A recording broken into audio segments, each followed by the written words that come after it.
l'hypnose, c'est ma passion depuis toujours. Mais comme je pensais ne pas pouvoir travailler dans l'hypnose, je me suis lancé dans des études commerciales. Donc j'ai un bac+5 d'une école de commerce. Mais à côté, je faisais des petites soirées d'hypnose et ça a pris le pas sur mes études. Et donc là, je me lance complètement dans l'hypnose de spectacle avec Patrick. Donc Patrick qui est magicien. Alors Patrick, vous, pourquoi vous êtes lancé dans la magie? Bonsoir également. Tout simplement, j'ai commencé, j'avais 6 ans, donc ça fait une trentaine d'années maintenant. Et c'est une passion également qui ne m'a jamais quitté. Un peu comme Julien, j'ai fait des études de gestion en hôtellerie qui m'ont amené à travailler un peu partout dans le monde dans le domaine de l'hôtellerie. Et récemment, je me suis dit pourquoi pas me lancer à 100% dans la magie. Donc, chose que j'ai faite. Et comment est né ce duo? En fait, un ami en commun nous a mis en relation. Voilà. Donc Anthony Girakis, Tout à fait. qui a une entreprise de photographie et d'audiovisuel, nous a mis en relation ensemble, sachant qu'on habite tous les deux à Port-de-Bouc. Il nous a dit mais vous ne vous connaissez pas? Mais non, on ne se connaissait pas. On s'est rencontrés et ça a collé de suite. Tout à fait. Donc on a de suite travaillé sur un spectacle scindé en deux comme on va faire ce soir. Et là on est déjà en train de travailler sur un spectacle en commun, en duo, où on serait tous les deux sur scène en même temps. Mais ça fait, je crois que ça fait même pas 3 mois que l'on se connaît en plus. Tout à fait, ouais. Voilà. Ça fait 3 mois qu'on se connaît et on est déjà en train de faire un show, quoi. Donc c'est super. Ça va vite. Et on travaille comment justement lorsqu'on ne se connaît pas forcément? Chacun de son côté, on se concerte? Mais on va boire des bières ensemble au bar, au départ. Après, on va boire des bières chez toi, on va boire des bières chez moi, on écrit et on apprend à se connaître comme ceci. Et après, on travaille de plus en plus dur, des répétitions. Voilà, et puis à force de travailler ensemble, on commence à connaître comment pense l'autre personne, on s'adapte et ça fait un duo un peu spécial car on a chacun notre style. Voilà. Mais ça va bien. Alors moi en fait ma mère est psychologue et elle a repris ses études plus tard à l'âge de 40 ans et elle avait des cours optionnels d'hypnose. Donc ça m'a intéressé. J'ai suivi ces cours et j'ai appris plusieurs techniques. J'ai lu des livres, j'ai regardé sur YouTube, ça m'a intéressé. Et là, j'ai endormi la première personne. Donc mon premier sujet réceptif, je l'ai endormi, la personne est tombée par terre, je ne savais plus quoi faire. Et donc après, j'ai su que si je la réveillais normalement, elle basculait dans un sommeil classique, donc c'était facile de la réveiller. Mais après, ça m'a donné envie d'améliorer mes techniques. Et donc c'est de là qu'est partie mon aventure dans l'hypnose. Et du côté de la magie?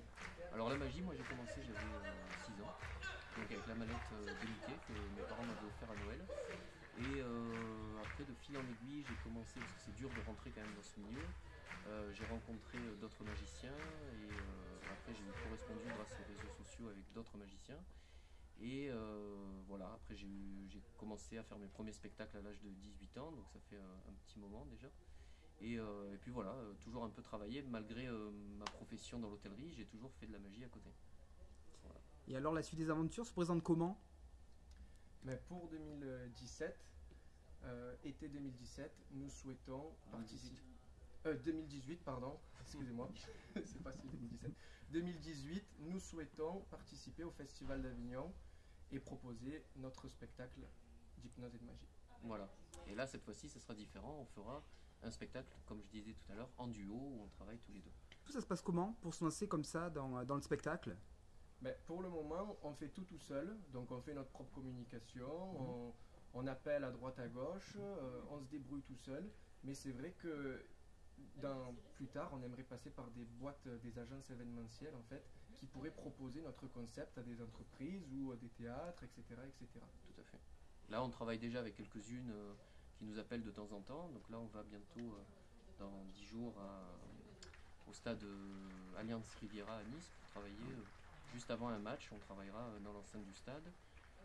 Donc voilà, il y a quelques agences avec qui on travaille, mais ça serait bien de travailler avec d'autres, développer un peu ça. Ouais.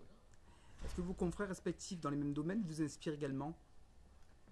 On pense bien sûr à l'hypnose à Mesmer, ou peut-être encore à Luc Langevin, ou peut-être un petit peu plus vieux Gérard Majax pour la magie, c'est ça? Tout à fait, pour la magie, c'est comme j'ai beaucoup, ça fait 20 ans que je vis à l'étranger, mais mes inspirations viennent un peu du monde entier. Donc j'ai beaucoup d'amis magiciens anglais, américains, avec qui on communique souvent. Donc, et aussi des magiciens français, donc je prends un peu partout et j'apprends de beaucoup. Et moi, pour ma part, je suis inspiré par Frank Six, donc c'est le maître de l'hypnose en France, qui faisait de la télé bien avant Mesmer, qui a aujourd'hui 75 ans. Et cette personne-là, je l'ai rencontré et il m'a transmis tout son savoir et il m'a pris un peu sous son aile. Donc c'est comme ça que j'en suis arrivé ici aussi, un peu aussi grâce à Frank Six. Vous êtes né à Martigues, vous habitez à Port-de-Bouc. C'était important pour vous de démarrer votre carrière dans la ville? Oui, tout à fait. Ben, là, ce soir, on est à même pas 20 minutes du spectacle là, et je pense que la salle se remplit. Et la plupart des gens sont de Martigues ou de Port-de-Bouc. Donc ça fait chaud au cœur que tout le monde réponde présent, car les places se sont vendues en moins de 10 jours. Donc c'est génial, on est super ravis. Puis on est soutenu aussi par la ville, puisqu'il y a l'office de tourisme qui nous a soutenus, il y a la maire de Port-de-Bouc qui est là ce soir, certains élus aussi. Donc ça nous fait chaud au cœur, nous aussi, d'être soutenus par la ville. Alors qu'est-ce qu'on peut vous souhaiter pour la suite?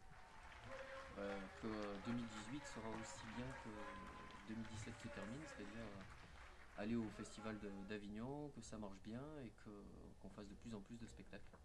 Dans toute la France. Dans toute la France, oui, pourquoi pas.